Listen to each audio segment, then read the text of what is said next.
An asado, it's like just a grill basically. It's like a barbecue, I guess you could call it here, but it's much more kind of sacred, I guess, in Argentina. Like there's just like so many different cuts of meat that that goes into it. I don't know. It's like it's pretty intense, and like they all it's like way too much food every time. It's not. I don't even know if I enjoy them for like the eating part, but like everything else about it is nice. Like it's hard not to like feel sick after, but so much food, more meat than I've ever seen in my life. Like pies, cakes, like so much wine, and it was just on like a Sunday morning, and I was like incredibly hungover, but it was just like I don't know, it was like the best way to get over it. Kind of, it's like, oh, I'm here with all this meat, like I gotta really push the limits, and then it's like, whoa, that's too much, you know. But, I don't know, like the stories of the host family. It's like, oh, the welcoming family who loves you and is always there for you, and they're always like out and about in the house and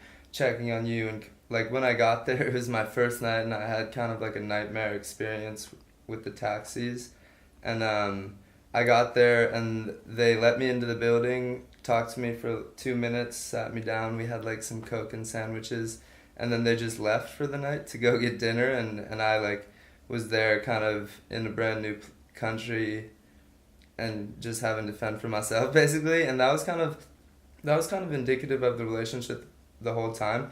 Like it towards the end, it got to be, I really grew to appreciate them because we would have great conversations, and they cared about me, but it was never like they were very withdrawn, I think, from my experience abroad until the end. But I think just adjusting to the fact that my experience wasn't what I had pictured it. And I don't know, like a lot of friends had really positive experiences with their host families, and I guess I was a little jealous just because I felt like there was something there that I could have gotten that I missed out on. The best connections I made in Argentina were really what kind of made it worth it for me. I brought my skateboard over to Argentina, and it was really fun. Like it was my release, it was my outlet. I skated basically every single day, and I never felt like I was that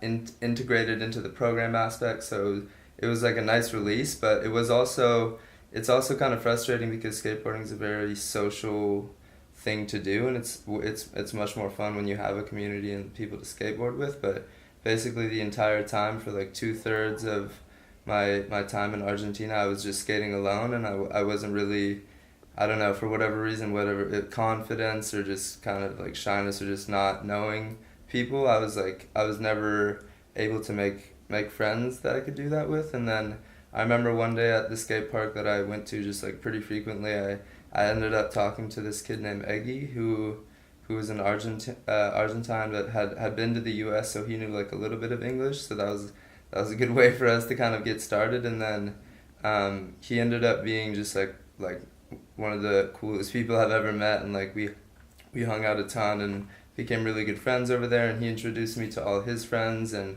I got kind of integrated into a whole new culture that really I wasn't expecting.